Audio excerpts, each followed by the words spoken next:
all rise for the Pledge of Allegiance.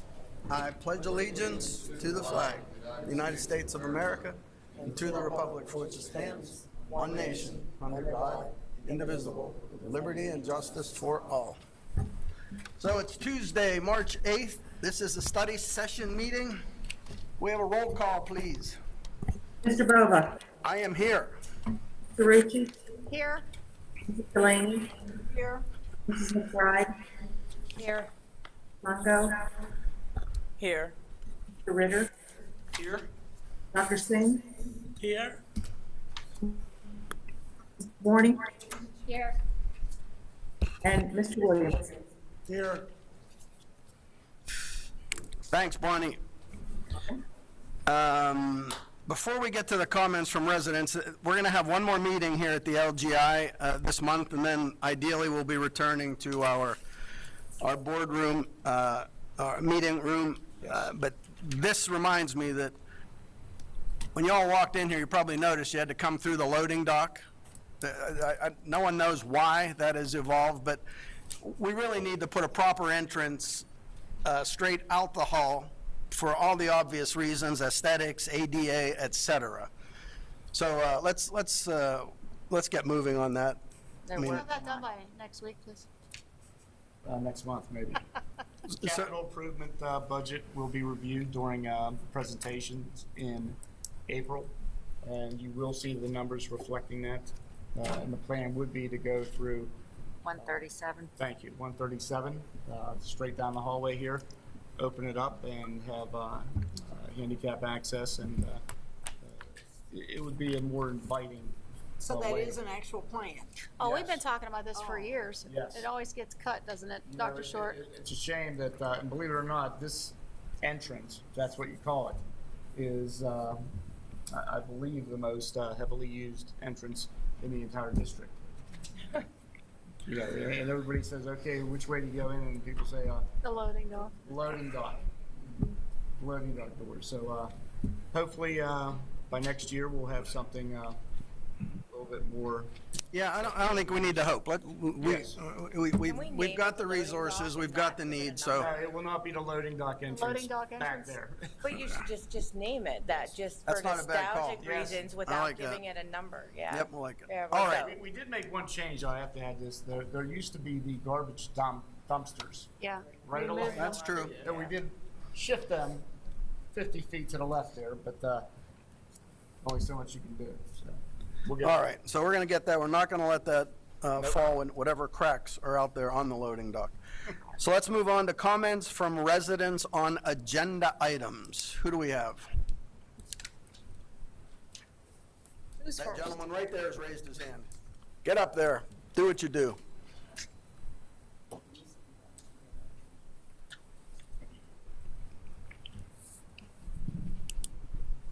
Bob Elms from Monroeville. I'm talking about the equity director. I saw that on the list. Yes, sir. In January, we all, as a board and a group, agreed that we had an achievement gap, and it existed since 2012. In February, we talked about no diversity in the administration, and many of you received some information from PSBA, Pennsylvania Board of School Districts, has an excellent publication, Equity System Continuum. It, and Mr. Ritter can get that for anybody who wants it, but it's got, it says, where does your district or school entity exist on the continuum of equity? It's got 4 places: equity as a misunderstanding, equity as a topic, equity as a recommendation, equity as a foundation. I believe Gateway has passed the misunderstanding area. We've certainly handled equity as a topic, and I think we're putting equity as a recommendation here. I think that's where we exist. As a foundation, if you look at this booklet, I don't think, a committee that meets once a month, I don't think is the foundation of equity in this school district.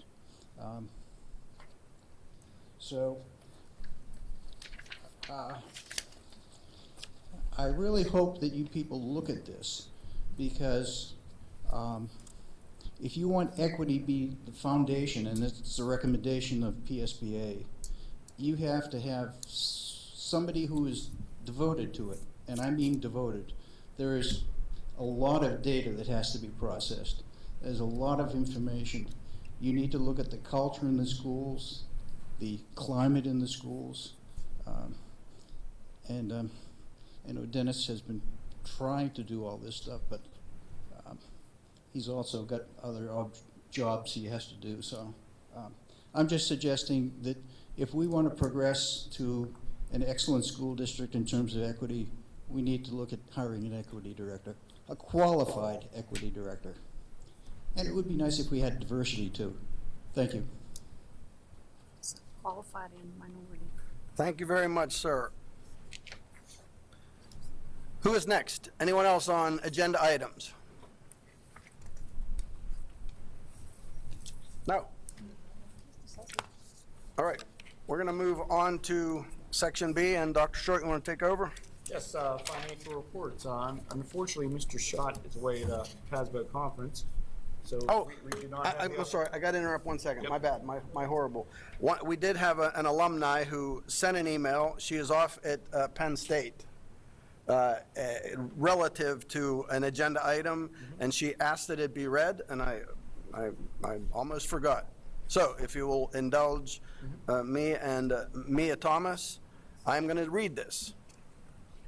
I am an alum of Gateway High School, class of 2019. I co-founded the Black Student Union at GHS, and I am now in my 3rd year at Penn State main campus. I am majoring in education at PSU and have taken a plethora of classes surrounding equity in education as well as social justice in education. An equity director is an integral part of any educational institution.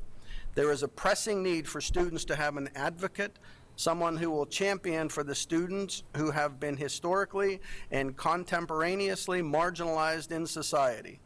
Black and brown students, as well as other students within marginalized groups, deserve to have someone who can make equitable, student-centered decisions that can help foster personal and academic achievement by giving each student what they need to succeed according to his or her needs. I know the issue of diversity, equity, and inclusion, as well as conversations regarding race in school, has been an issue of late for this district and countless others. I am not oblivious to how contentious discussing race can be. However, I believe that students deserve to have a leader and a person in power who is specifically employed to think of those who have been historically disenfranchised in this country and can methodically and equitably ponder each and every decision the administration makes and how it can impact this population of students. Many school districts, colleges, and universities have already taken the step to hire equity directors in their schools. With this being said, I unequivocally support the hiring of an equity director for a full-time position at Gateway High School. I believe this decision is vital if student success for underrepresented groups is important to those at the Gateway School District. I appreciate your time in reading this letter. Sincerely, Mia Thomas. We need to commend her teachers. That's the Gateway grad. That was a very good letter. It's a solid letter, and we had the pleasure of meeting Mia back when I was on before as in her role with the Black Student Union, and she came in and did a little presentation for the board that was actually more impressive than that letter. She did it off the cuff, and she is sharp as can be. Much to be proud of with Mia Thomas. So there you go. And we'll be revisiting that subject before the end of this meeting, in case anyone's wondering. Sorry, sir. Back to you. financial reports. Mr. Schott not being with us, Dr. Chapey will take the Section B, financial reports.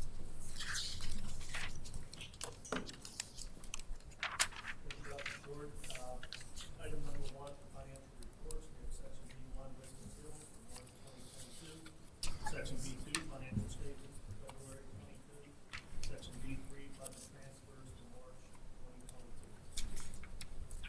Any questions Dennis can answer? Does anyone have any questions on those for, Dr. Chakey? Or anyone else? Nope. Excellent. Section D, Personnel Agenda. Mrs. Crump? Thank you, Dr. Short. We do have one action item this evening that we're requesting a vote on. Resolved that the Gateway Board of School Directors accepts and approves personnel agenda item as listed in Section D for the study session meeting of Tuesday, March 8th, 2022. This is a motion to approve the following dismissal resolution, which states, whereas the district's administration has provided the Board of School Directors with sufficient allegations to justify the issuance of a statement of charges and notice of dismissal against employee 2937. And whereas the board has determined that sufficient evidence exists to authorize the initiation of dismissal proceedings pursuant to Article 11 of the Public School Code 1949 as amended.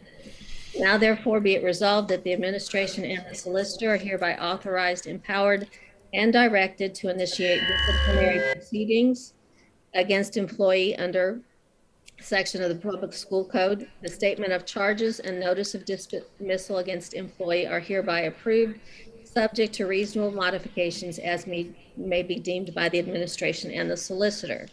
The board president is authorized to sign the charges and notice of dismissal, and the board secretary is directed to attest the signature. Effective March 9th, 2021, the employee shall be suspended without pay pending disposition of the charges. The administration and the solicitor are hereby authorized, empowered, and directed to take all necessary actions to effectuate the purpose of this resolution. The unpaid suspension will continue pending termination, subject to the employee's right to reinstatement and other rights in accordance with Section 1130 of the Public School Code and relevant Pennsylvania law, provided employee timely requests a board hearing and is not dismissed.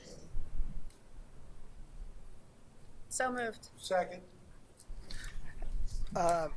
Going forward, when we make motions and second them, if Bonnie's not in the room, could you say who's making the motion so I don't have to do that dumb thing where I say Mrs. Cerucci made the motion and Mr. Williams seconded it? Bonnie? Thank you, I can hear you clearly. I can't hear what, Bonnie, I can't understand what you're saying. Thank you very much, I can hear you very clearly. All right, motion's been made and seconded. Any questions on the motion? Nope. Roll call, please. Bonnie? Mrs. Cerucci? Aye. Mrs. Delaney? Aye. Mrs. McBride? Aye. Ms. Mungo? Aye. Mr. Ritter? Aye. Dr. Singh? Aye. Mrs. Warning? Aye. Mr. Williams? Aye. And Mr. Bova? Aye. Thank you very much. And there you have it. And then for the items for discussion to be presented at the next meeting, we have 3 resignations listed, all for personal reasons. Under leaves of absence, we have 6 who have presented the proper documentation. We have 2 transfers per the collective bargaining agreement. We're also under employment recommending 1 kindergarten tutor. We have 4 supplemental contract positions and 5 credit recovery positions, along with 5 volunteers.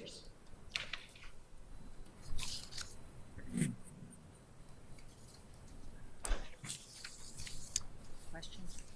Very good. Any questions on that? I have just a quick question. On the leave of absence, there's 2 that will be off for some time. Will they need to be replaced during their time off? Currently, we have all of the substitutes and replacements in place for the moment. Hopefully, we won't have any more through the end of the year. Well, you're going to have, I see a pair leaving University Park, so will that person be replaced? We are working with Kelly Services and Avaya at Staffing Services to get additional replacements. Thank you. You know what, Ms. Warning, while we're talking about supplemental and coaches, maybe now would be a good time for people to tune out about the tennis coach and et cetera. Do you want to mention that? Okay. We had a situation that we have a tennis team with no coach. And at the present time, we had 1 person interested, which was our high school No, principal. you don't need to get into all that. Just tell them what the need Okay, is. we are looking for someone to be the tennis coach. There is a supplemental with that. What it is, I'm not sure. And we also are looking for the esports. Do I bring that up? When you came in, if you noticed our esports, it's a video gaming competition. These kids play amongst themselves with other schools. We have an coach, an advisor in place, but today is his last day. So we are looking for an advisor. We have a freshman that is remarkably on top of all this. So all we really need is someone, an adult, to be there while the kids are in the esports room. And How that's, often that would be? I could go ask him real quick. Probably. We'll find out. We'll find out. And we'll post information on the website. And is there a stipend for both positions if someone wanted to volunteer? Is the esports a volunteer? Is the esports volunteer right now? Esports would be a volunteer at this point. We'd be looking at adding a stipend or supplemental to the budget for the following school year. Since it's relatively new this year, it just started up. As far as the softball and Tennis. Softball's okay. Tennis. there is a Supplemental. contract for that as well. So it's okay for people in the community who are interested as long as they pass all of the All their necessary clearances? Exactly. So anyone out there who's interested and actually wants to contribute to the district and what the kids are doing, get in touch with us tomorrow. And if you don't have clearances, we can see what we can do to expedite that or at least get it accomplished. I just want to say tennis has started and they had to cancel practice today because there is no coach. So it's only goes from March 16th is their first match. So we'd be into it now as far as the practices, and their last meet is on April 14th. So you're looking roughly a month. And with the Is that the kind of esports, thing you're allowed to share on your social media page? Yeah, that's acceptable. I don't know why not. Sure. in the esports can be a parent to volunteer. They don't need to have any technical anything. We need oversight We in the just room. need an adult to be in the room, as long as they have their clearances. Understood, right. But no technical savvy needed. Correct. No interest in video games whatsoever. An interest in helping the kids participate. So, And ensuring everybody is good to go. and the hours for that you did say were. 5 to 7. I want to say 5 to 7, but that again, we'd have to check into. Okay, so everybody call up tomorrow so you can get the data, when it starts, what time, we'll have all that information and, be part of the solution. So 18 and older, someone maybe in college. Yes, ma'am. All right, thanks, Val. Not a problem. Thank you. We got next, where are we? So, Conferences. conferences. Conferences, for discussion tonight, we have 5 conferences as listed.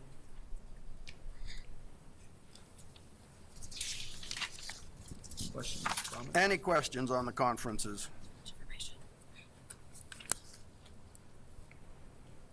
No? All righty, let's move on. Section F, administrative report, elementary education, Dr. Rossi, please. Item number 1, approve the purchase of Sam Labs from Steve First Kits as per Exhibit A. We do have an addition that we can make on here to approve the agreement with Readiness Education for social emotional learning and professional development. Item number 2, approve the high school English language arts resources as listed that were placed on public display beginning January 18th, 22.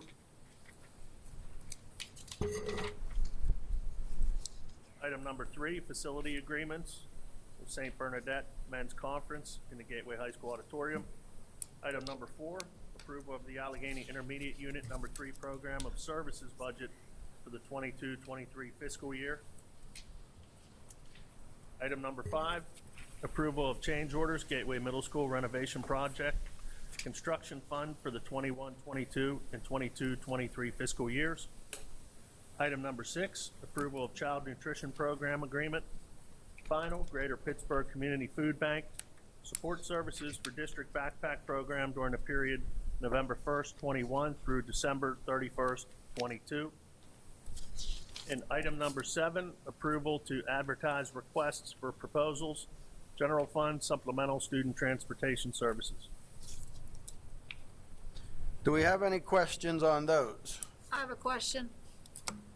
As do I. Flooring, Gateway Middle School. I thought we were gonna try to get, prices on the polished concrete as an option. What happened to that? Remember? After last week's meeting? And it was my understanding, and correct me if I'm wrong, that you were to provide us with information. Me? Yeah. Is that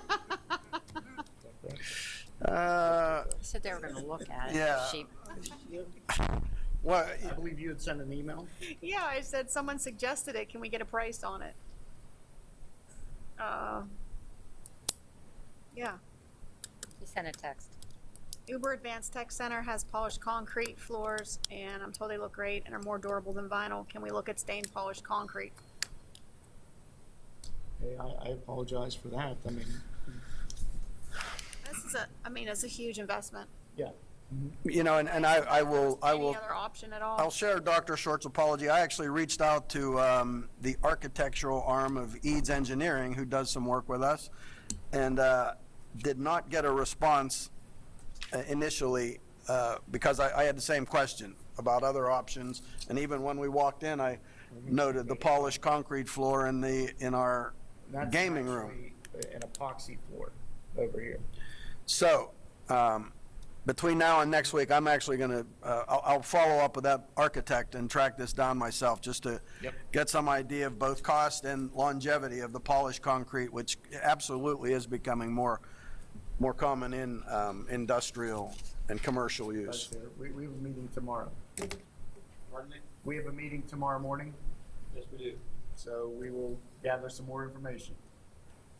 Okay, On the same line, it will be helpful to have how many square foot and what is the rate of this 1.8 million? What is going to cover?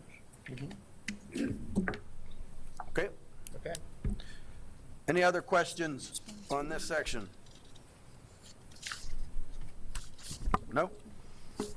All right then, let's move on to section G.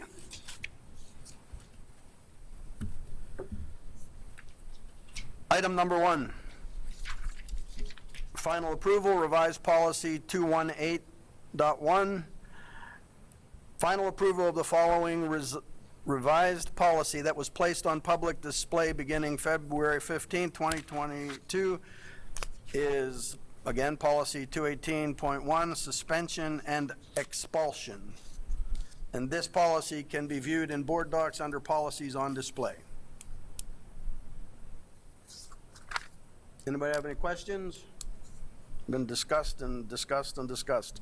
No? Okay, we're going to move on to number 2. Would you like to take that, Go ahead, Susan. Ms. Delaney? Doesn't work. Hello? Go ahead, it's on. This works on TV. Use it. Oh, Doesn't work in here. okay. Okay, before I read the resolution, let me say a few words. Let me begin by acknowledging the tremendous work The that, resolution has to come first, and then Oh, we then I can can open say a for few words? discussion. You know, is that's not on? I can't hear you at all. It's, Yeah. Mine was working. Can you hear? They don't No, it's- broadcast All right, I'm to the sorry, go on. audience, they broadcast to home. Just a little more loudly, Susan, just so I can hear you. I think they're hearing you on the machine. can you hear me? Okay. Let me read the resolution and then. do you want, John, do you want her to use the microphone? No, So we're they good, can we're hear? good. We're, just Susan, just loud enough so we can hear you, that's all. So that one doesn't work either? I mean, if I'm, want me to go on? I mean, I Listen, don't care. whatever makes you happy. I don't care. You can see her green.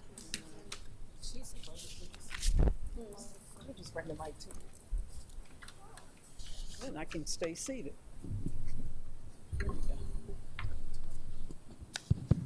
There we go.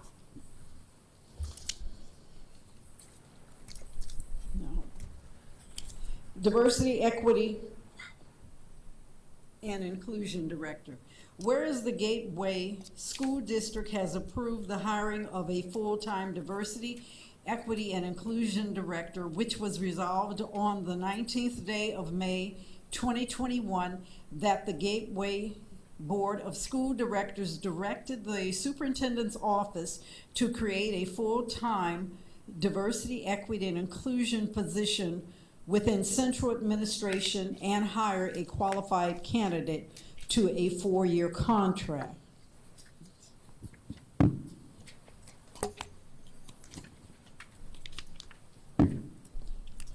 Whereas the search for the full-time Diversity, Equity, and Inclusion Director shall continue and be filled by a qualified candidate on or before the 31st day of May 2022.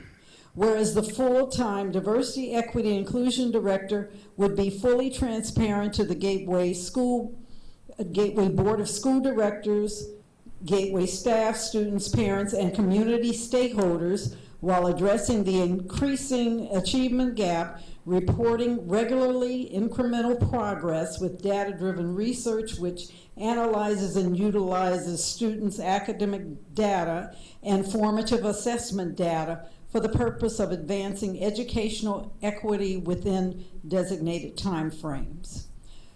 Now, therefore, let it be resolved on this 15th day of March 2022 that the Gateway Board of School Directors will continue in their commitment to complete the hiring of a full-time Diversity, Equity, and Inclusion Director with a qualified candidate on or before the 31st day of May 2022.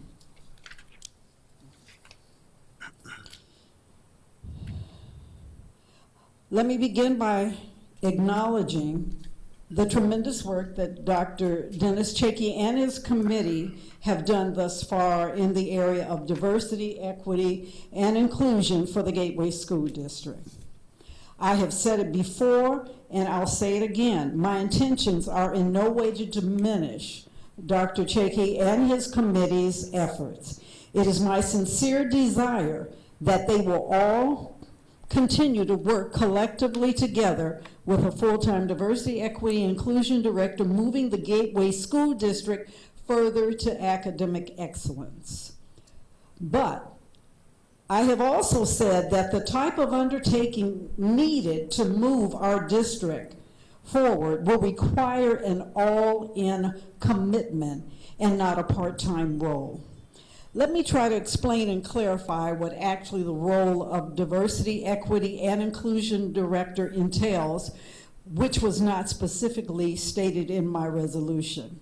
But keep in mind that the resolution was written to be a continuation in the hiring process of a previously approved resolution and by no means not a new resolution.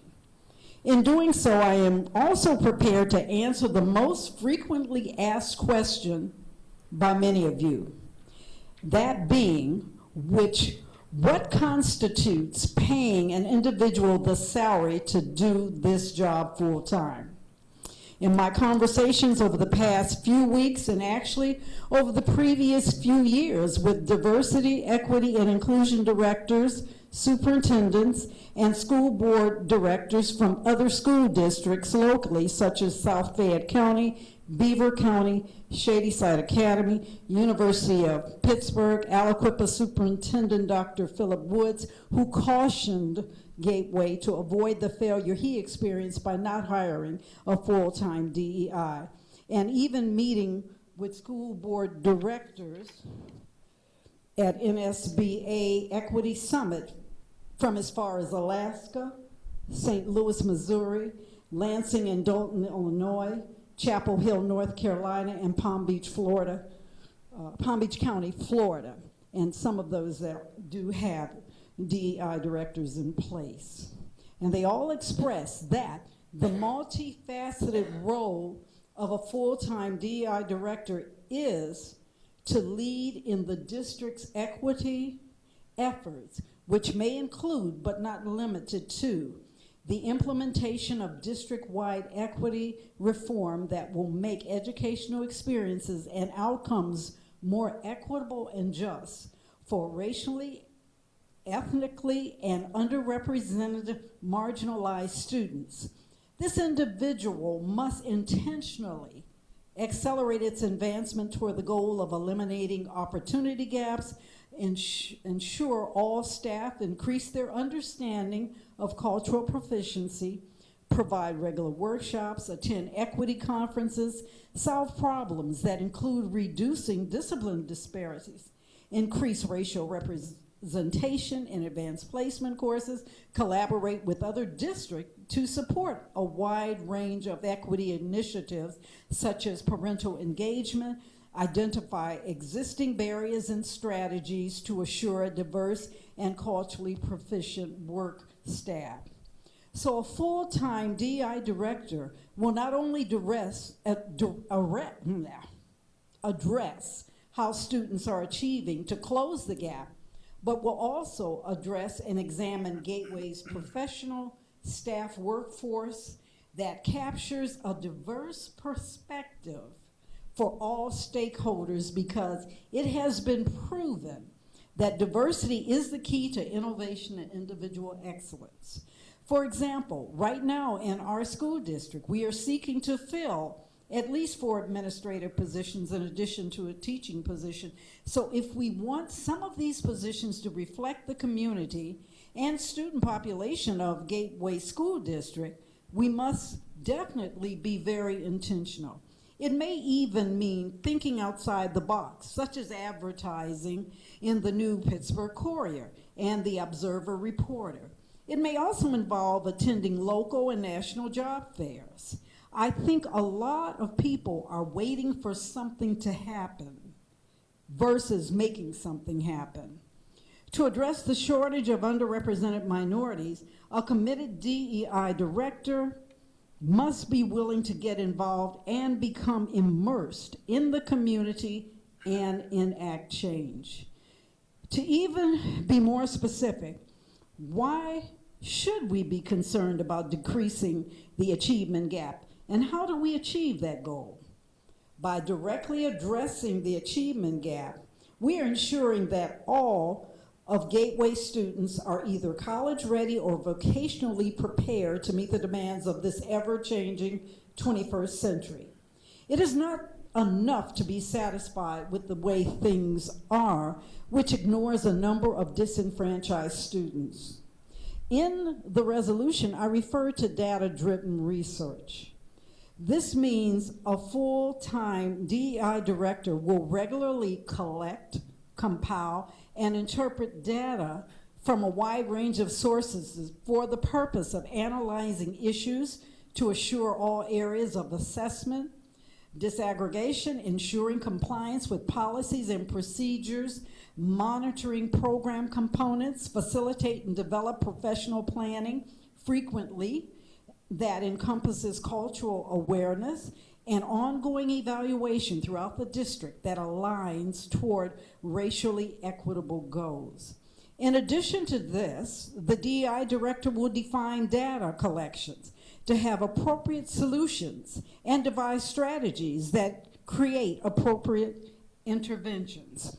In essence, the DEI director must apply, create, devise, and implement new initiatives that solve what the data indicates or what is extrapolated from the data.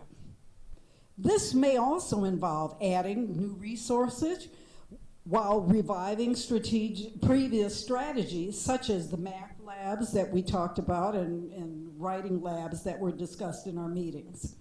The full-time DEI director's role will also encompass examining the current cyber programs and its direct impact on students voluntarily and involuntarily assigned to attend these programs for disciplinary or health-related issues which affecting equitable educational learning outcomes.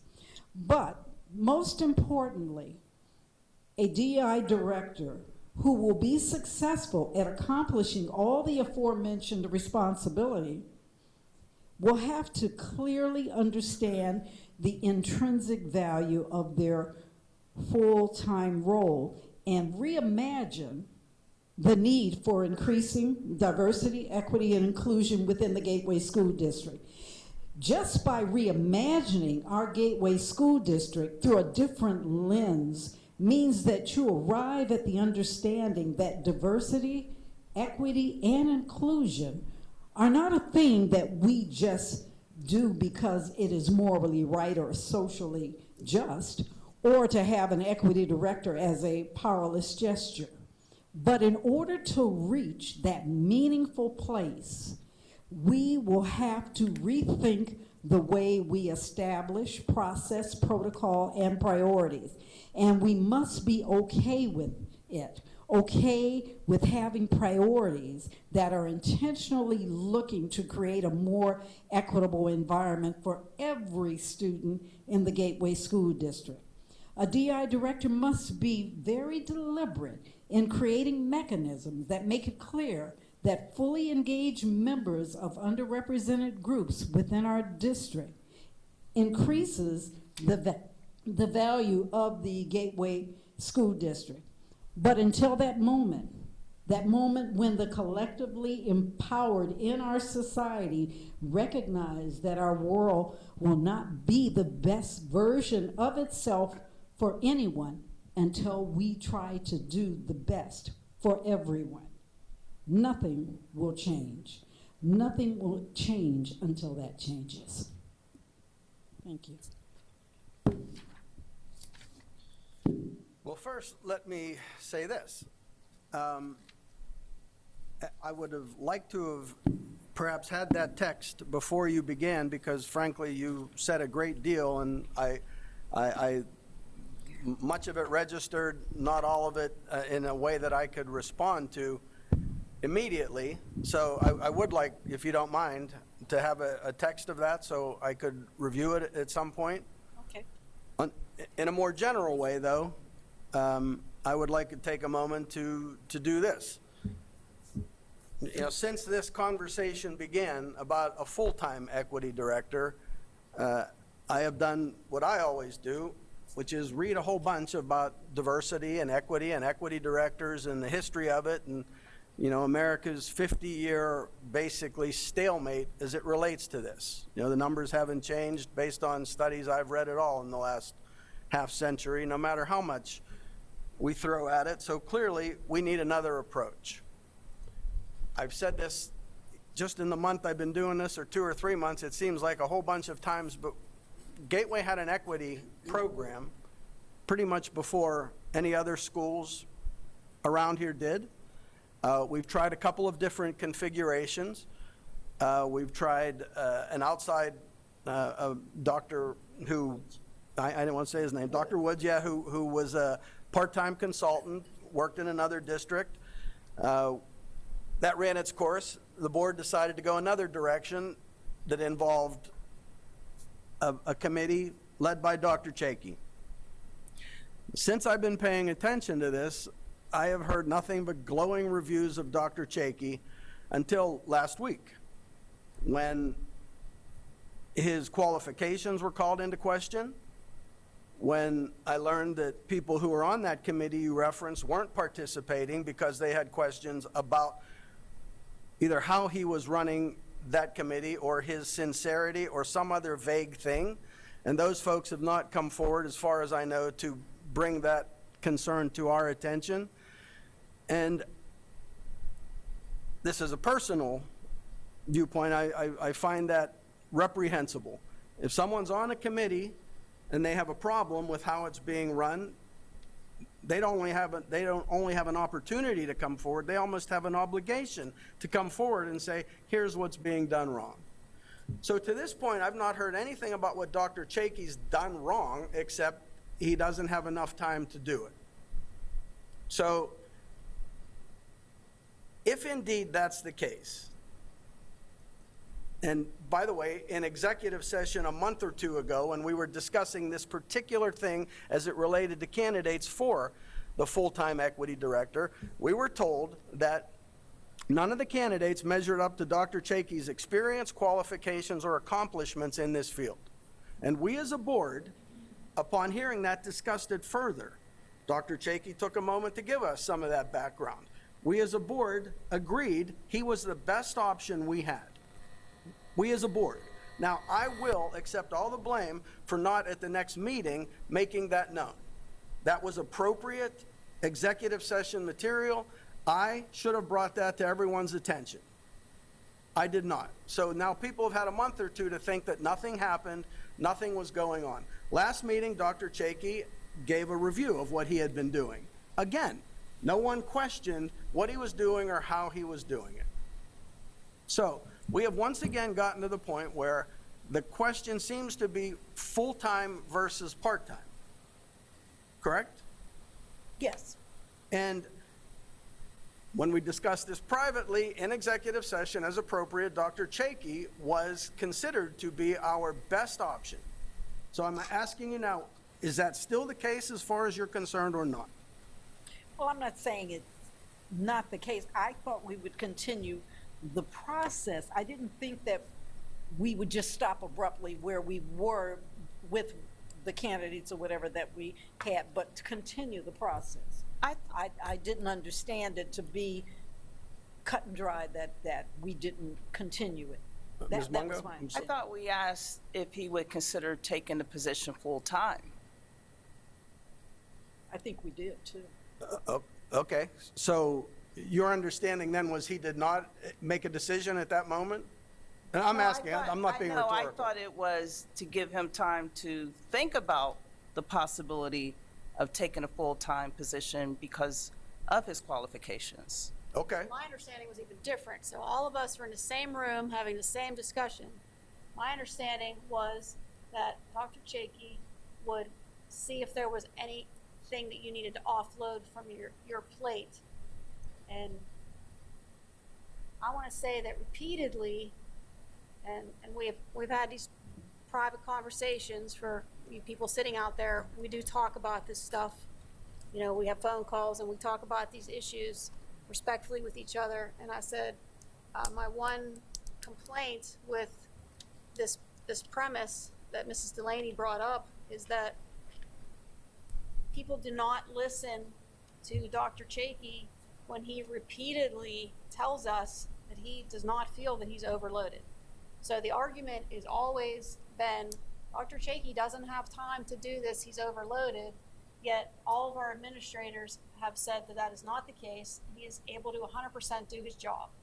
So either we believe Dr. Chakey, and I tend to believe him because he's always getting rave reviews for how good he's doing in his job. So either we believe that or we don't believe that.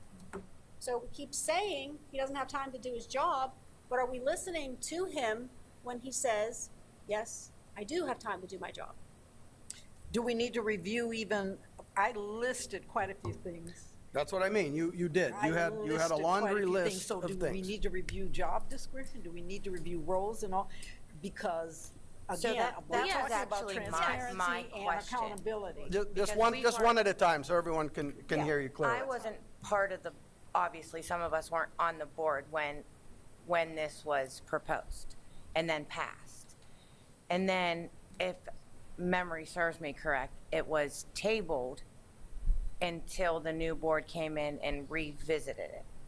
I don't know what the technicalities of that are, if this is us revisiting it, if we really didn't officially revisit it based on the rules.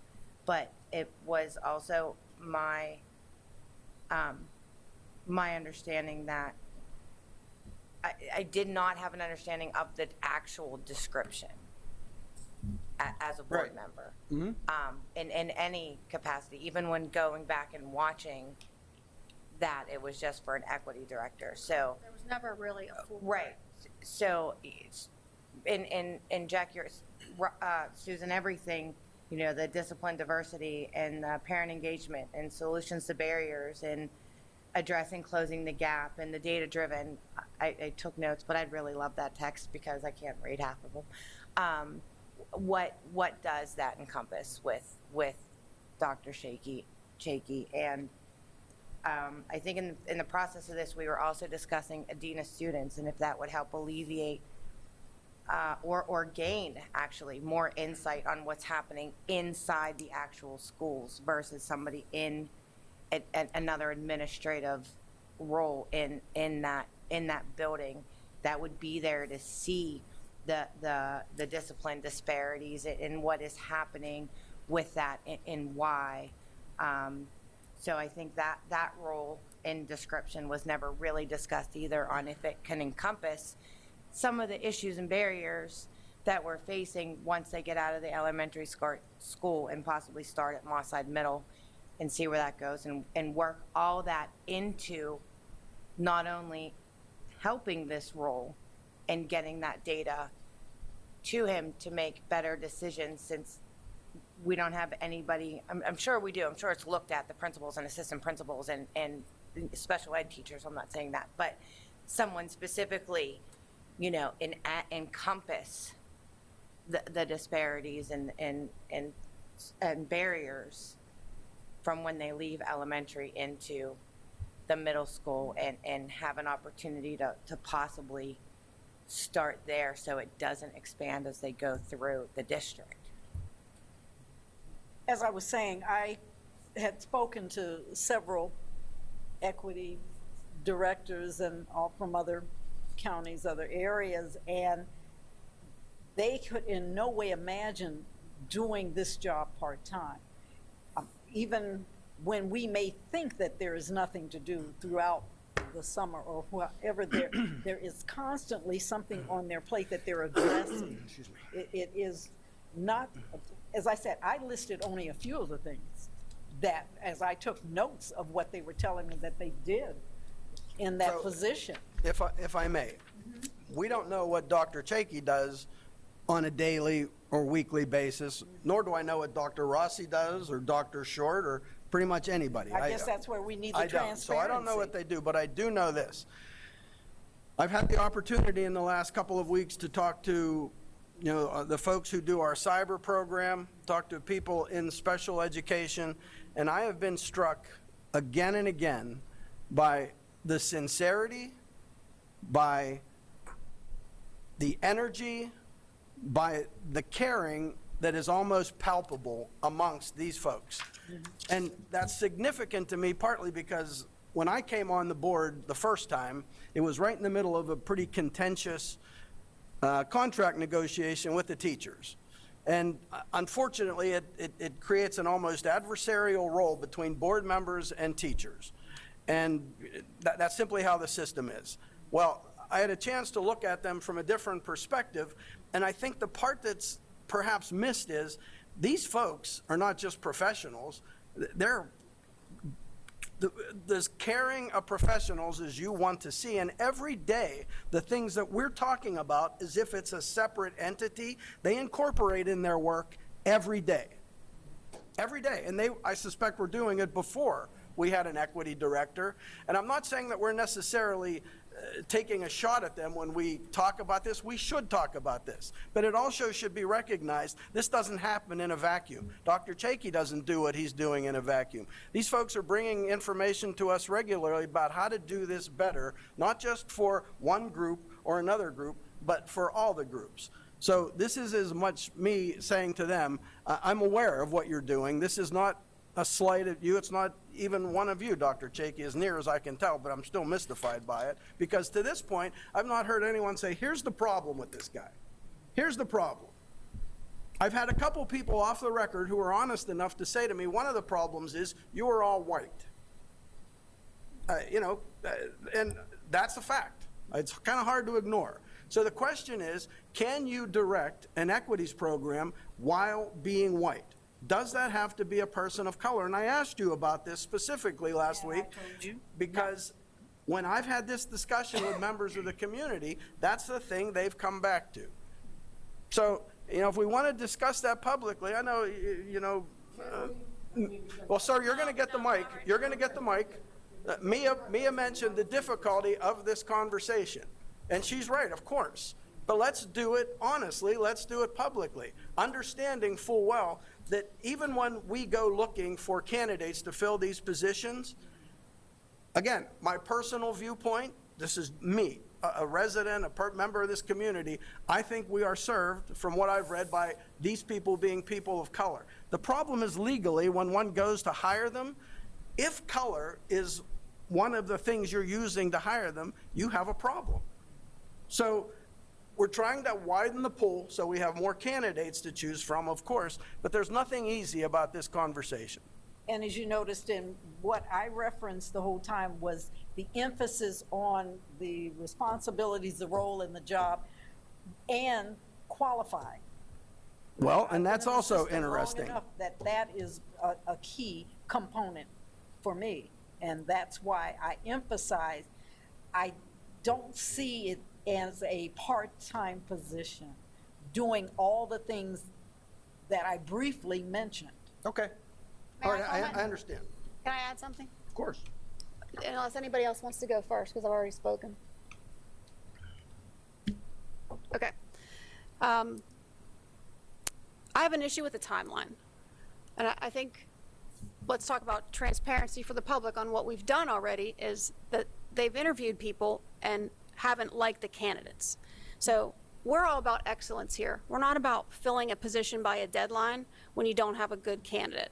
So I take issue with the timeline because we're having issues right now hiring people, okay? We have 5 candidates. We had 5 candidates for HR director. 5. 5 is not a lot of candidates, okay? We were talking about hiring, Mrs. McBride brought it up, a dean of students back in November to help us with discipline issues at Moss-Side Middle School, okay? Back in November. They wanted to promote somebody from within, but they can't find somebody to fill that person's teaching job since November, okay? So we're having issues hiring people. So when you say, okay, you have to do this by May 31st, what are we going to do if we don't really like the candidate? What are we going to do if this is a pretty big position you're asking for this person to take over, and they clearly need to be able to work with our administrators and have a certain level of expertise and experience to come here. So when you say it has to be done by May 31st, I'm not comfortable with that because they have been interviewing and looking. So you can't just say, well, we're just going to have to pick one from the hat because we have this deadline of May 31st. Like, you can't do that. Well, that's what I was talking about, thinking outside the box, reaching out further. Maybe we haven't reached far enough. Maybe we haven't done everything we can do to continue to find, in the search for qualified candidates, because I felt it had gone on so long that sometimes in business, you put a time frame. Because if you don't, then it just continues to go on and nothing will happen. That was why It's been 1 year. Well, I think with COVID too, we have a whole bunch of new things that we're talking about dealing with, like the dean of students that we haven't been able to fill, like additional principals, like social emotional help for our students, like our cyber program that we are can work into. right. that equity. Right, and we did talk about, we have some agreement on how to look at our cyber program and make sure that we are servicing those kids that are doing cyber program that are struggling. So there are issues, where we have agreement on. But I think some of these descriptions that you wrote down are being done at Gateway. I think they might not all be being done by Dennis. So that's another issue. If we're having a cyber coordinators and we have social workers, I know these guys are analyzing data all the time. There's 3 of them doing that. So I think that you came up with a really great description. I think I wouldn't be surprised if a lot of these things were being done by different members of the team. But as Jack said, we don't know day to day what these guys do. So that's all. Thank you. I I'm done. want to back up to Ms. Mungo. You had asked a good question about where we stood with Dr. Chakey and his interest in the full-time position. You were kind of expecting to hear a response about that, yes? Yes. And no need to put you on the spot this second. This resolution's out there, and we have a deadline, which you're right, does tend to focus people. It can lead to artificial results, but it does tend to focus people, so we'll see. But that will give you a little bit of time to decide, what do you want to be when you grow up? You want to do this full time and give up all your other responsibilities, and we'll find a way to absorb those, And it's or not. this is kind of a unique position because we've said over and over again, we are doing it full-time already. I mean, it's embedded in everything that we do. It's such a unique position because, you know, I'm humbled and I'm so grateful to be assistant superintendent at Gateway School District and to serve the communities of Monroeville and Pitcairn. We're thankful every day. So the last thing we would want is for people to think that we don't want to do the work. We're grateful to do the work. I mean, there's a lot of conversations about, does he have enough time to do the work? Does he not have enough time? Yes, I have enough time to do the work. We throw around qualified versus unqualified. I'm pretty sure that I'm qualified, and we've been doing a lot of things and making a lot of gains in the areas of equity that I'm really proud of. Recently, we've had some stumble blocks. We've stumbled a bit recently, and I think it's you know, I really appreciate Mr. Elms and bringing up the different levels of where we are with the equity work. I have to disagree with him because I think maybe we have fallen into the misunderstandings block. That there's just so much out there, and we're losing track of exactly what we're trying to attain here. You know, our administration, we've always held that, you know, we want to work for all students, and we want to make sure that all students are given every opportunity. And we're doing all this, you know, and it's great to go to a professional development and talk about things that you want to see happen. And everyone feels good chiming in, talking about speaking their truth. And then you go back to the building, and that's where the work has to happen. And I think that's where the work is happening. We work with principals, we talk about student data, whether it be discipline data, whether it be instructional practice with teachers, and all of this is outlined on a daily basis. And it's concerning to me that we throw out there about the discipline data, and we assume things.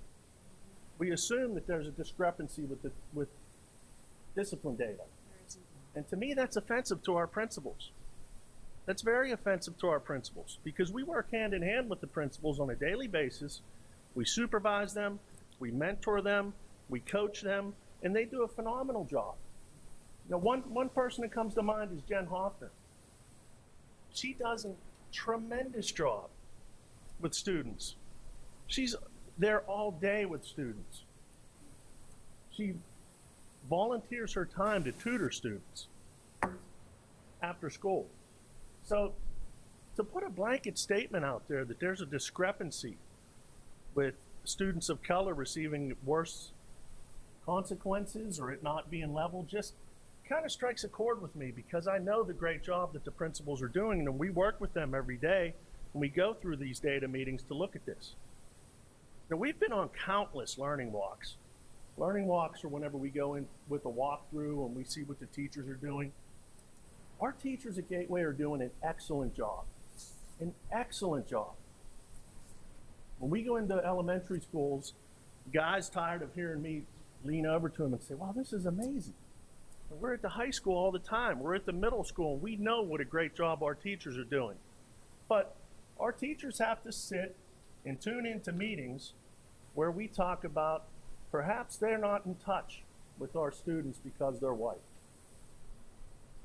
Perhaps we'd like a better candidate. And to me, that's offensive to our teachers. That's very offensive to our teachers because I know how hard they're working. And to say that they are not a good teacher and they can't relate to our students because of the color of their skin is just amazing to me that we would throw that out there. Now, I appreciate Ms. Delaney and everything that she does because she's very passionate about this work. Now, with the board report, I know that she shared Dr. Martin Luther King's speech a couple times when we talked the I Have a Dream speech.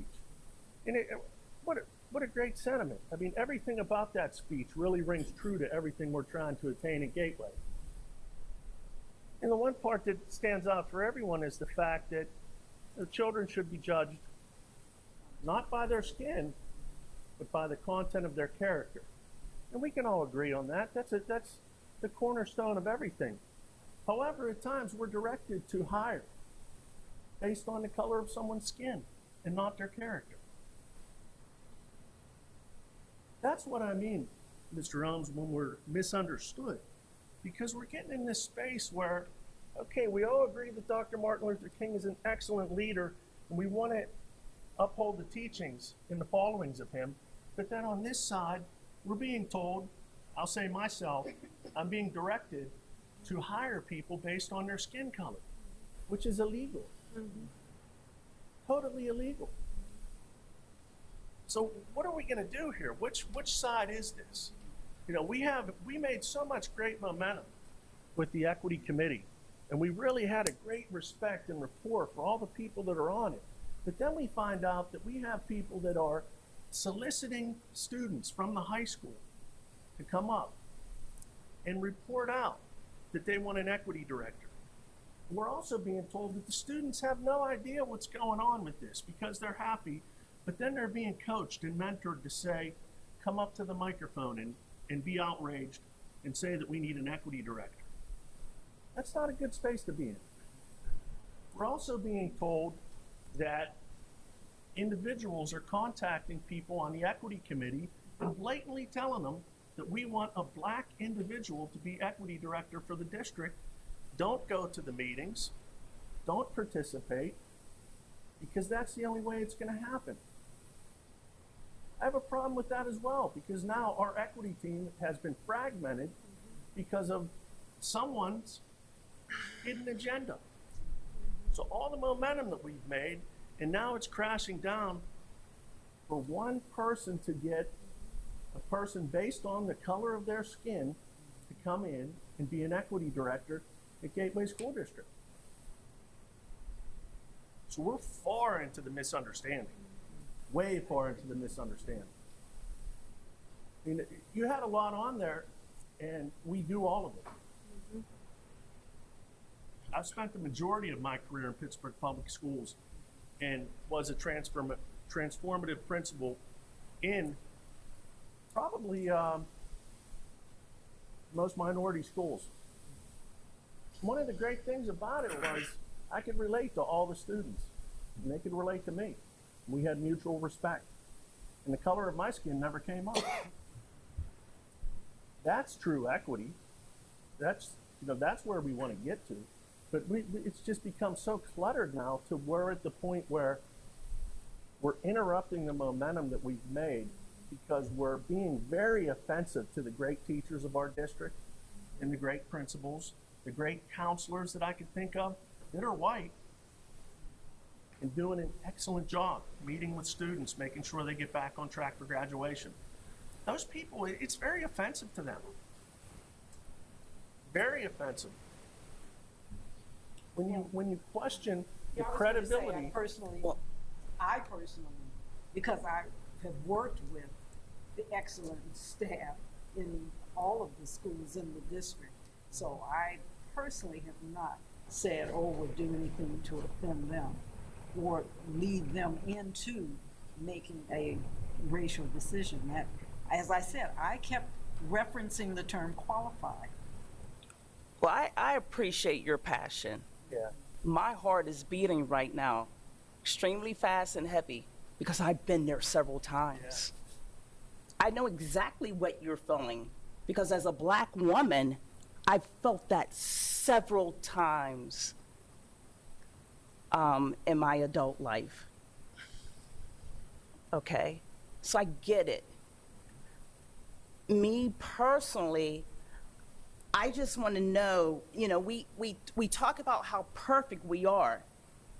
Nothing is ever perfect. What are the issues? Let's talk about maybe the top 3 things that are a stumbling block, are an issue.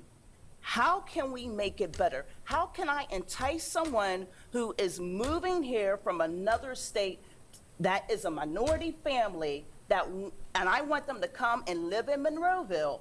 How do I encourage them? How do I entice them to come here? I know our numbers look great, but we're not a reflection of our society, period. We're just not. I want quality. Why do we have to be? Because I want my kids to look at someone that looks just like them. Why? You know, As a minority, I want, why and you won't understand unless you've walked in my shoes, okay? There are gonna be some difficult times in life. I want them to be able to have an opportunity to see other people that look like them and know that there's someone that might understand the skin that they're in. Okay, for whatever reason. If I walk in the store and someone looks at me because they might assume something, implicit biases, okay? We all have them. I don't want my son to be fearful when he is in his car driving at night. I'm just using that as an example. Other people might not have that same fear. Let me ask a question. What's the way out for you? What's the way out for me? I'll repeat my question. So, what's the way out for you? I don't understand what you mean by what's the way out of what? So, you seem troubled. I'm not troubled. Okay, I am far from troubled. You seem to have a concern. I know what I said. So I don't have a concern. No. I said I understand his passion. I can see how passionate he is. What I don't understand. Maybe if you can just reword it. Out of what? You said to Dr. Chakey, your heart was beating. So, I took that to mean that you were concerned about something. No. Let me let you understand. Right, so I understand his passion, and no. I'm looking for a way to resolve this, and you're telling me that I don't even have the capability No, I to said understand what you're concerned about. me and you understand each other. I understand, definitely. Thank you. And the last thing that I'll just add, you know, in a former district, I had probably one of the best mentors and supervisors I've ever had. He was excellent. He was a true leader. He was passionate about the work. He happened to be a black male. And what he always mentioned to me was that kids only care about whether or not you care about them, whether you love them, whether you're passionate for their success. They don't care about the color of your skin. Is that true? I think it's not true. there's truth. No, but let me, hold on one moment. First of all, both things can be true. Exactly. What he said could be precise. Ms. Mungo, obviously, it's true because that's what you experience. And I'd like to say this out loud. I appreciate everybody's input. This is the hardest conversation to have in America. And it's a conversation that's overdue. And as to the hiring, listen, when I'm with my cohort, guys that look like me, and I'm saying, why are there only 3 black NFL coaches? And they say, well, you got to hire the best person available. And I say, in America for too long, that's always been a white guy. I'm the guy saying that. So I'm still saying the same things. The problem that we encounter as an entity. If I have my own business, I can decide who I want to hire. No one can tell me what the criteria is, what the decision-making process is. When we go about this hiring process, it's different. The law is obviously a big part of this. Federal dollars. I would like to see whatever. The problem is this: we don't have many teacher openings because we don't have many teachers leaving. So right now we've got a couple of openings, and we are casting the net so far that we had a principal in Dubai was responding to our assistant principal job. And he was a person of color, and we were begging him to come here. His wife decided she wanted to stay in Dubai. Well, This isn't a hypothetical, and I think she made a horrible decision. You know, but someone told me happy wife, happy life. No one ever said happy husband, happy life. I don't know why. But the point is this. We are trying to balance these competing forces of what the law looks like, what our desire looks like to build a district that reflects our students. So the voters, you know, picked this board with 2 exceptions. Ms. Mungo she's now picked by the voters, but when she first showed up, she was appointed. And in point of fact, Ms. Mungo and I were both interested in that vacant position. The board selected Ms. Mungo. Now, I had years of experience on council, years of experience on the board. They selected Ms. Mungo for a variety of reasons. I said, okey doke. You know, there may be another opportunity, I'll run, whatever. I was Well, about here to ask am. you where you're going with this one. I'm sorry? They picked a great person, and you move on. Absolutely. That's what I'm saying. So the point is, this board decided on a person who, I don't know if you've noticed, she's Ms. Mungo. So things are being done every day to try to make this a better place and a better place for everybody. What we have to decide now, related to Ms. Delaney's resolution, is the definition of a full-time person, whether Dr. Chakey meets that definition. The qualification I'm going to set aside for a moment, because at times in the past you've told me, and then when we had our executive session, he was wonderfully qualified. Now there's some uncertainty about that. I've been doing reading about equity directors myself. At this moment, there is no, for example, master's in equity director or doctorate in equity director. So it becomes a little more difficult in determining who is truly a qualified person to do this job.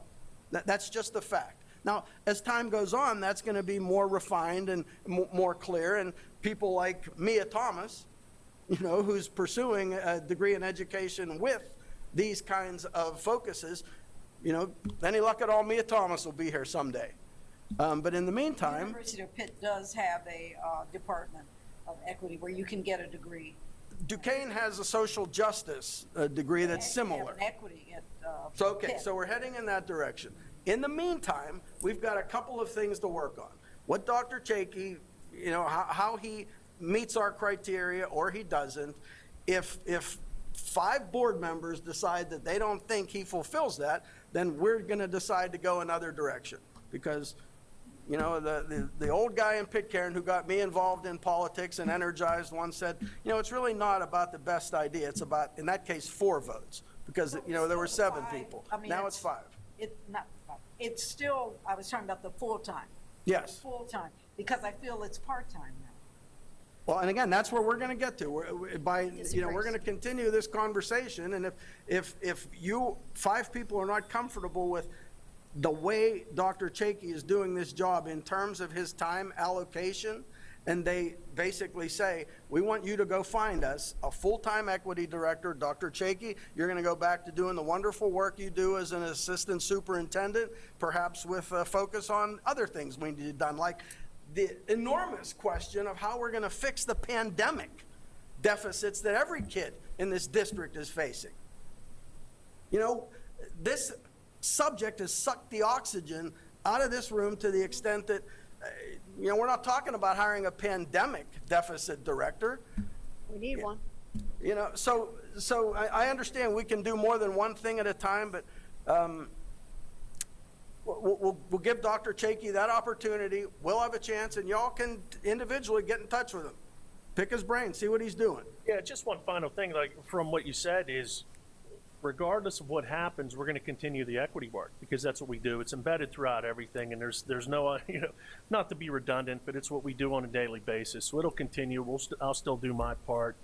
Dr. Rossi will still do his part, and Dr. Short will still do his because it's embedded in everything that we do. Very good. Yes, sir. So, Dr. Chakey, you gave a very nice, eloquent speech. Thank you. Back to Mr. Boa, he touched many, many points, and it's hard even to fish out. So the 2 points which I can come up with you are raising is that you have to look at the end result. I've been on this board 3 months, and I learned only through listening to people that our administrative staff is all white. I'm sorry, what's Our that? administration is all white. That's what I learned. So we have to, you see, it is not like all or none. You are doing that in legal situation. You cannot say that you will not take a white person. Yeah, nobody is saying that. You cannot, nobody is saying that you do not follow the law. But at the same time, it cannot be that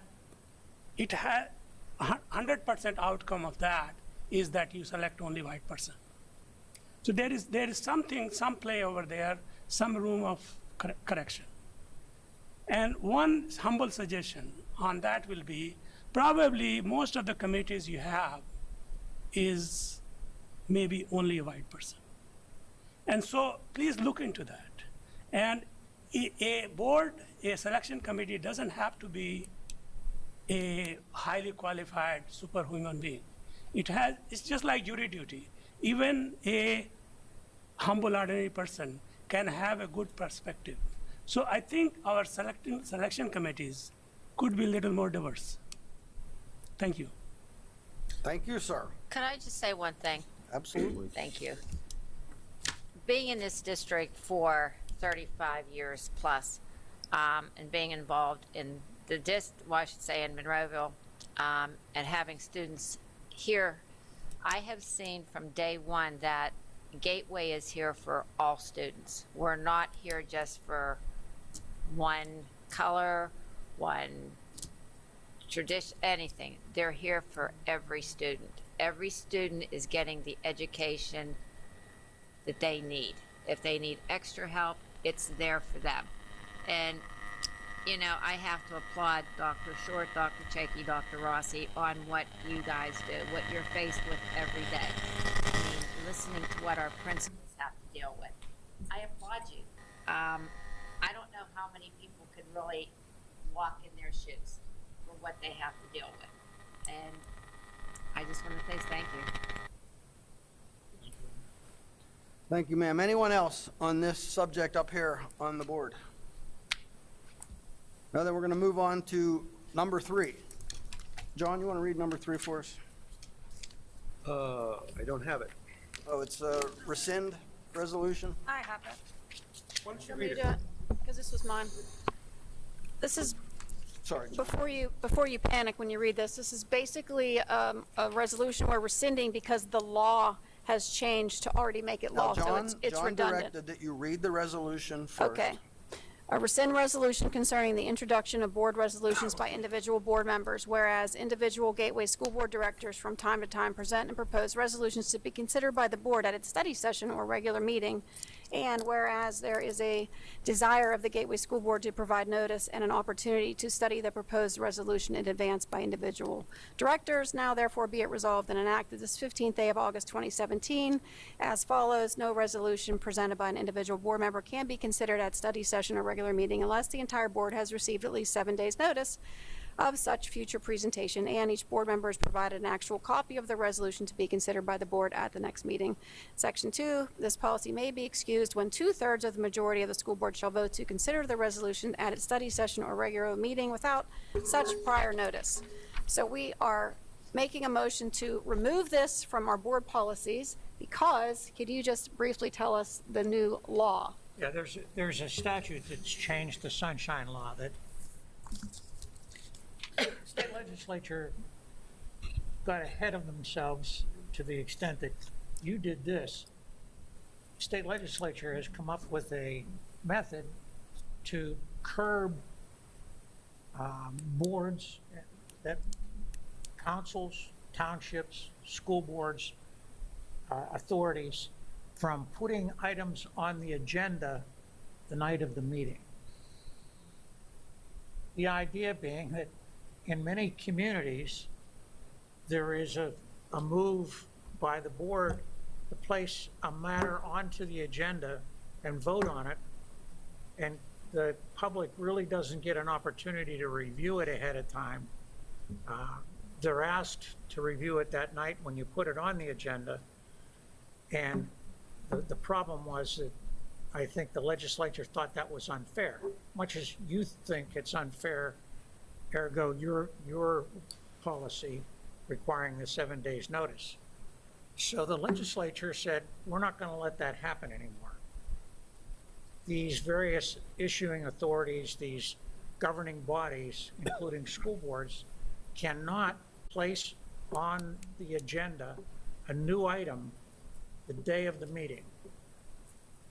They can't do it. And the reason is they don't want people being surprised by things. And it makes a lot of sense, given what you've done already. So they've enacted a statute that says you cannot add items to the agenda unless it is an emergency. The day of the meeting, there has to be at least 24 hours notice. It has to be on the agenda. So that statute prohibits you from coming out here and saying, all right, we're going to put the matter of whatever it is, a swing set, on the agenda and vote on it. You can't do it without giving the public at least 24 hours notice. So I think it's a due process matter. I mean, it's giving the public an opportunity, gives you a little transparency, and it's a good statute. You've just enlarged it to 7 days. That's Well, okay. and this whole 2/3 vote thing is inapplicable now. It really is. It really is. You can't, you wouldn't be able to put it on the agenda with a 2/3 vote under the state statute.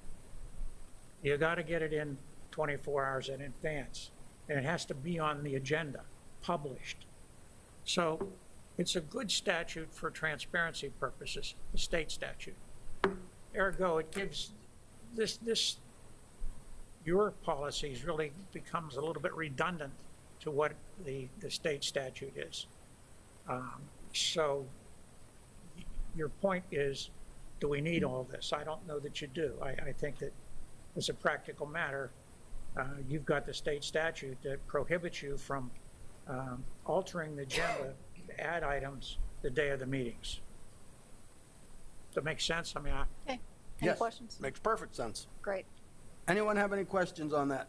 Yeah, I do. This wasn't on here as of yesterday at 10:36 a.m. So this was added at the last moment. No, it wasn't. I have proof on my computer. I downloaded tell you when this it was file added. yesterday. Because I specifically said, is it too late to add? And she said, no, it is not.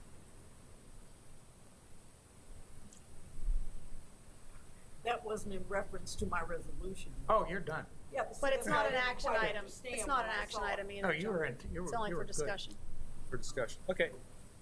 But that's the pain that we're talking about here. When something shows Yes. up at the last minute and we're unprepared for it, I was unprepared for this. All right, thank you. We're going to move on I to. like it, though. Good, I'm glad you do, John. That's good, John. That's what we're here for. Comments from residents. It says on non-agenda items, but if anyone has anything to add on the agenda items, be our Yesterday. guest. Might want to step up to the mic so we can all hear you, sir.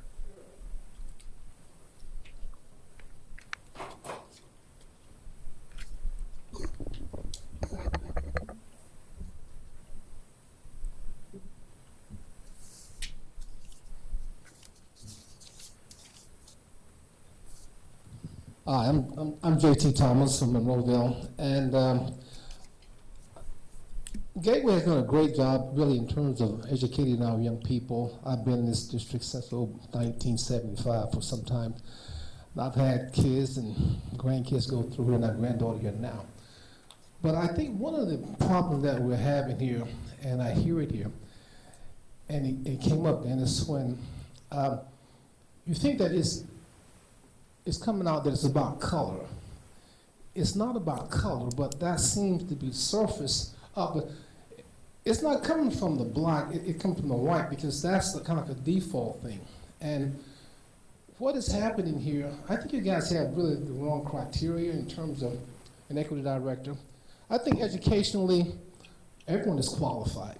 I remember when diversity training first came out, this big deal, it was in the late 80s. And I incorporated in my restaurants diversity training, you know. And it's really to expose everyone to different culture, et cetera. It didn't work then, it isn't working right now, you know. And I think what we have to do here is really get a different criteria. It's not by educational level.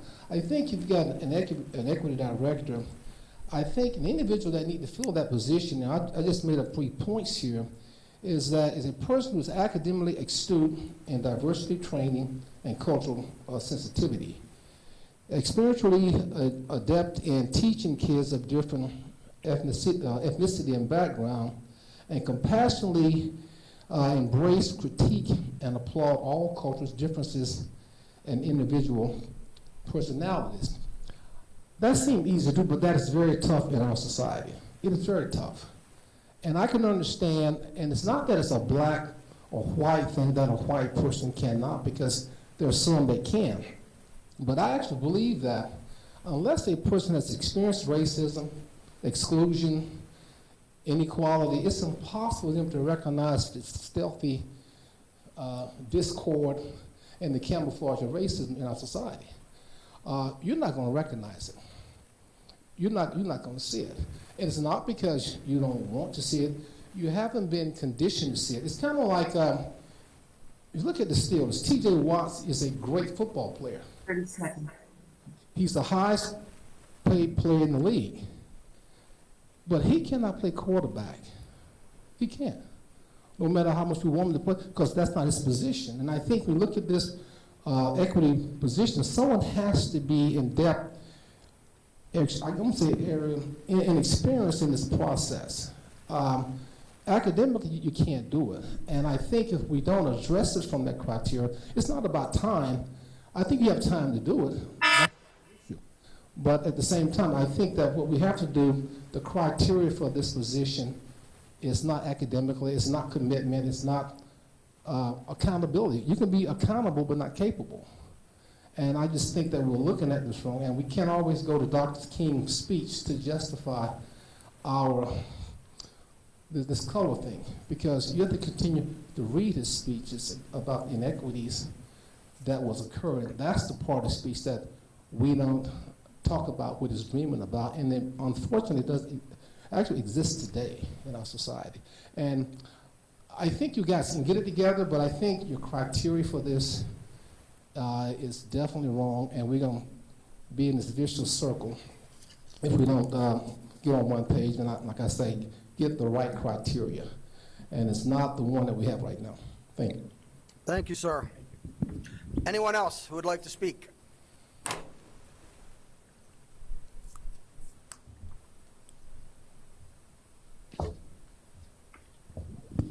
Hi, I'm Melissa Richards. I am a Monroeville resident. I didn't know you guys were hiring an HR director, so that's interesting information.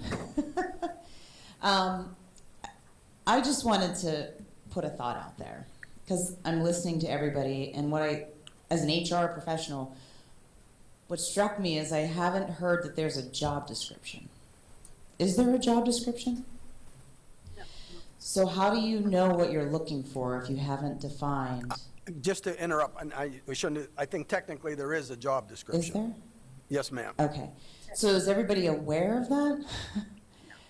Because if there's a lack of clarity in the expectation of the role, you don't know what you're looking for if you haven't defined it, right?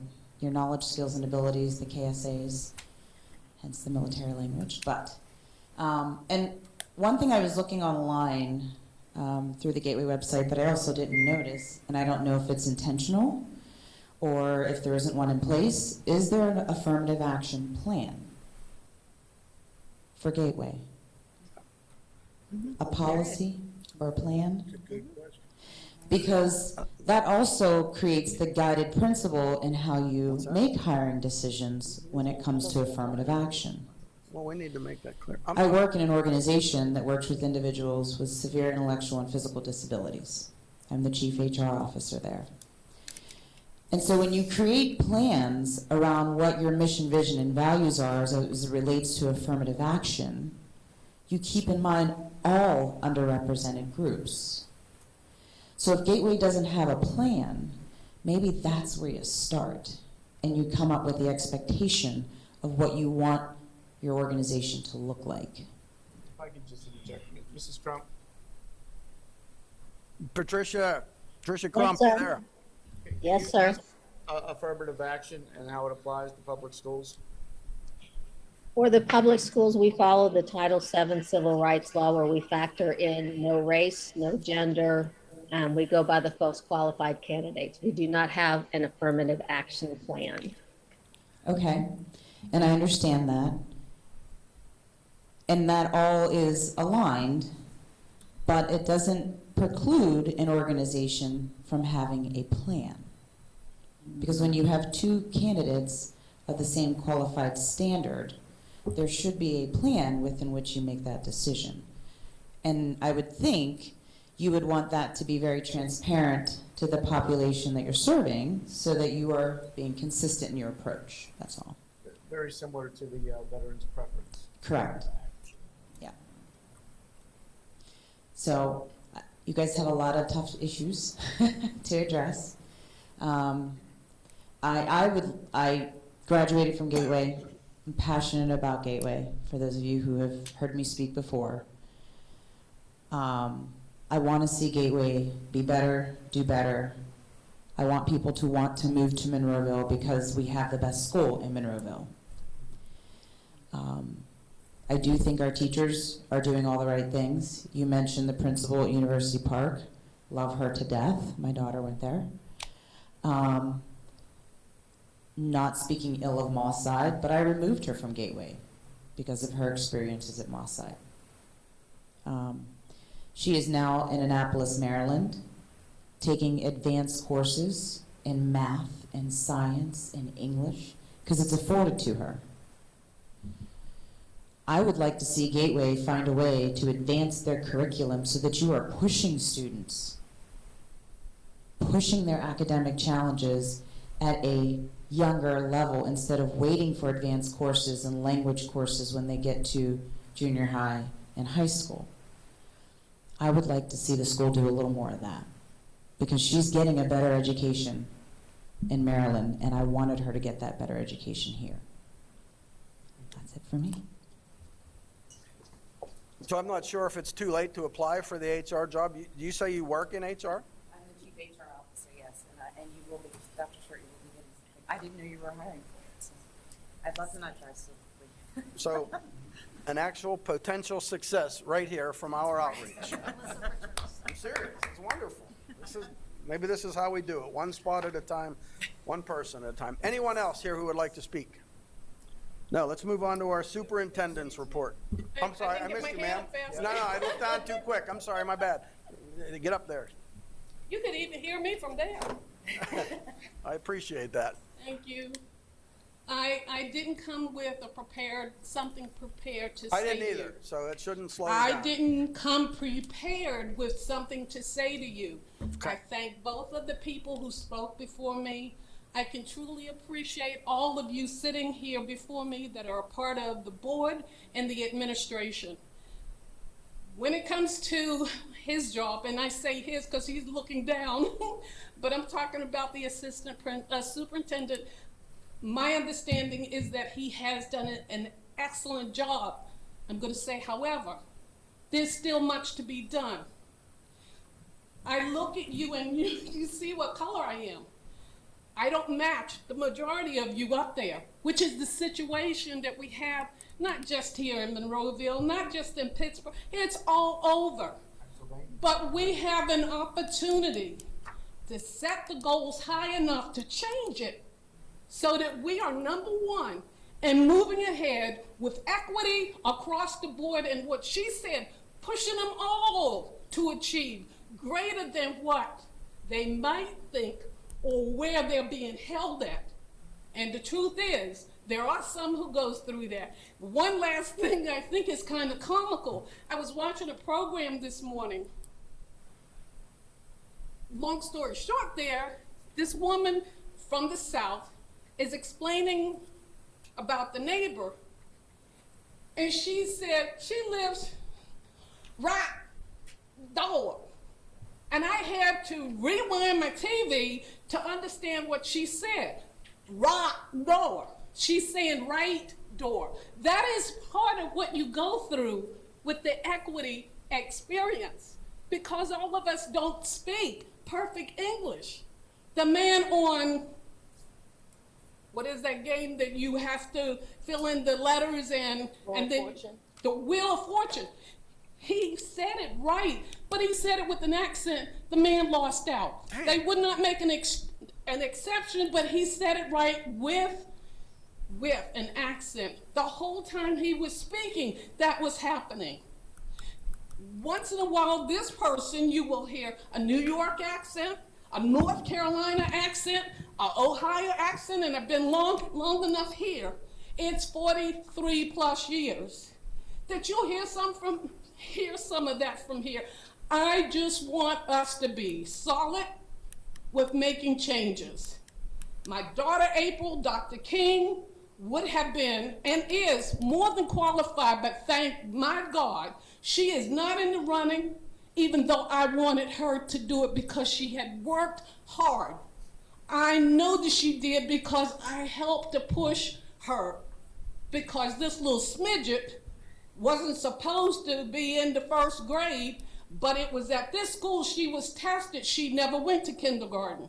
She's not the only one that has had that kind of experience of things working out for her, and even things that worked against her later when it didn't happen here. So I put her over at Greater Works. There she was an A student. She comes back here. She's a C student. I put her back over there. She's an A+ student. She comes back. That was years ago. My point is, it was taken care of, thank the Lord. But I don't want her to be the only one I can look back and say that has accomplished. It should be across the board.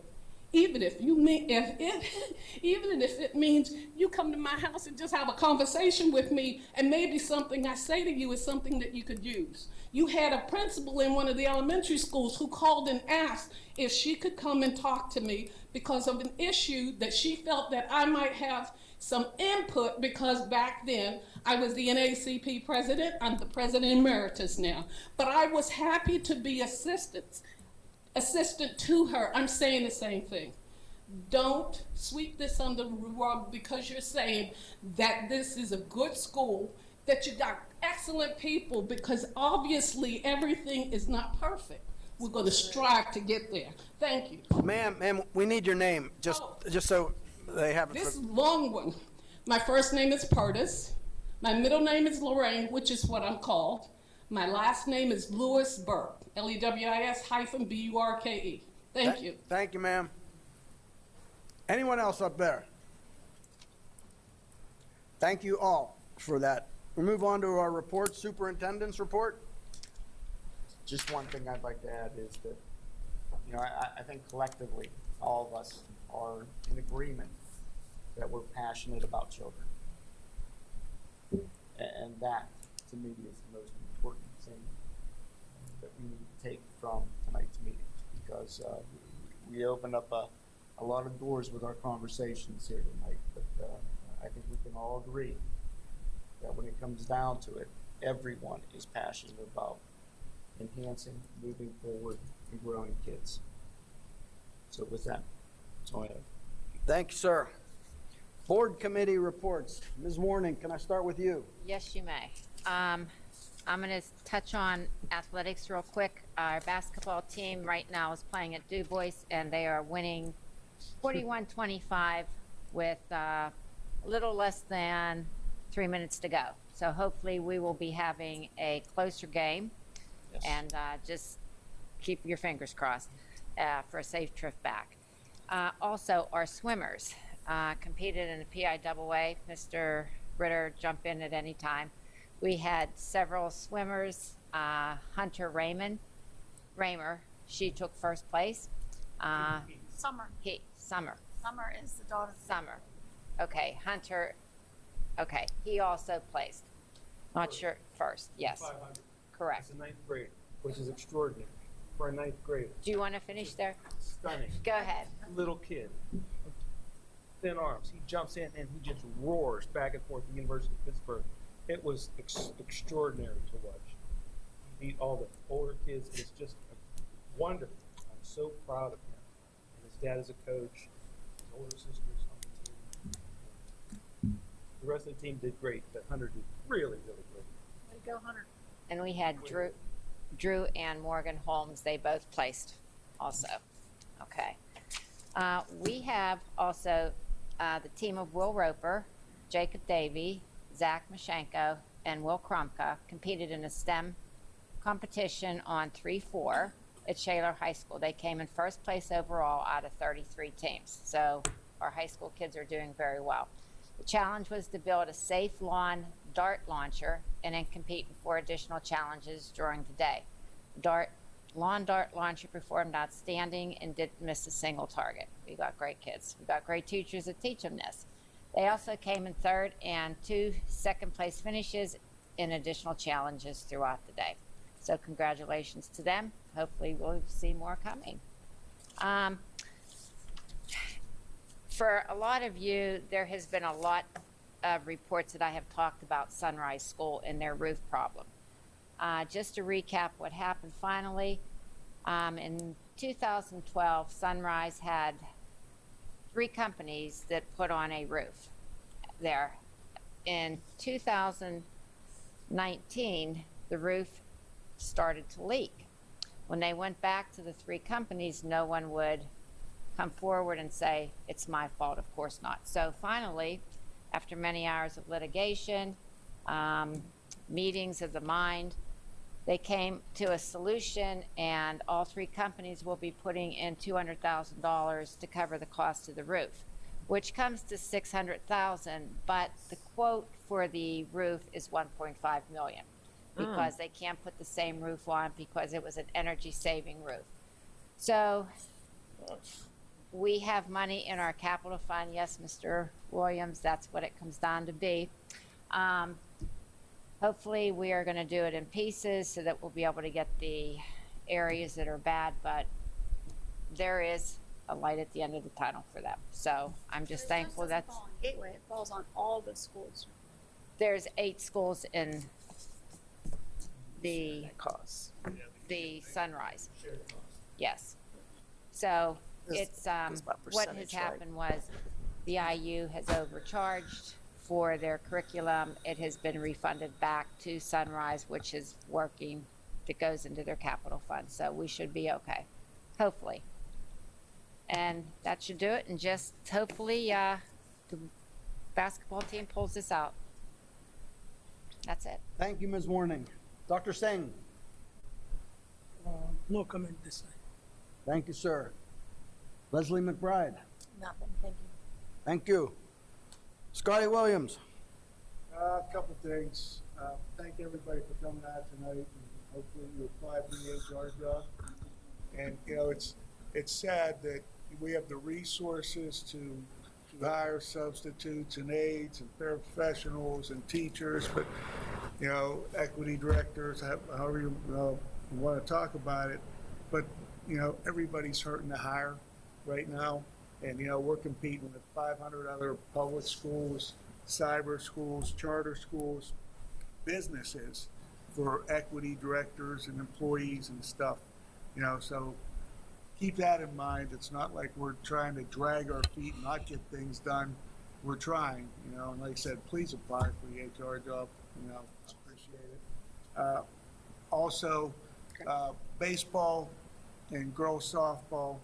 As we know, we're putting new lights on the fields up there, and the people installing the lights are having trouble with employees and getting things done. So we need a plan B that the administration and athletic director need to look at, and maintenance, that if baseball will not be able to practice or use the field in a timely fashion, we need to maybe contact Monroeville and Pitcairn about using their facilities. For the girls, there's turf over at the new Monroeville Park that I'm sure they could use. So just to keep that in mind, and if there's any transportation requirements also, because just like tennis, that season starts within a week here, you know, so keep that in mind. And that's all I have this evening. Thank you. Thank you, sir. I have a sense that Ms. Warning might have forgotten something. Yes, there will be an athletic meeting on Thursday, March 10th at 6 o'clock in the boardroom. And one other thing, we have a program here at the high school, the Chick-fil-A Leader Academy Spring Impact Project, and they are planning a prom for the high school life skills and autistic support students. The students want all these students in the high school to have that special high school memory and are excited about planning the prom.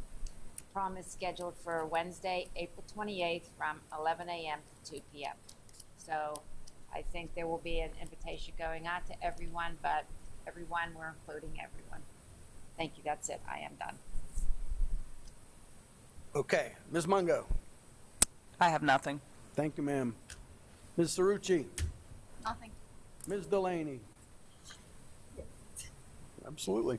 Take your mic. First of all, I appreciate everyone and their passion, and some of us maybe a little bit more passionate than others, because I think we all agree on one thing, and I know, as I said, maybe I mentioned many times, just as an educator, kids just want to feel belong.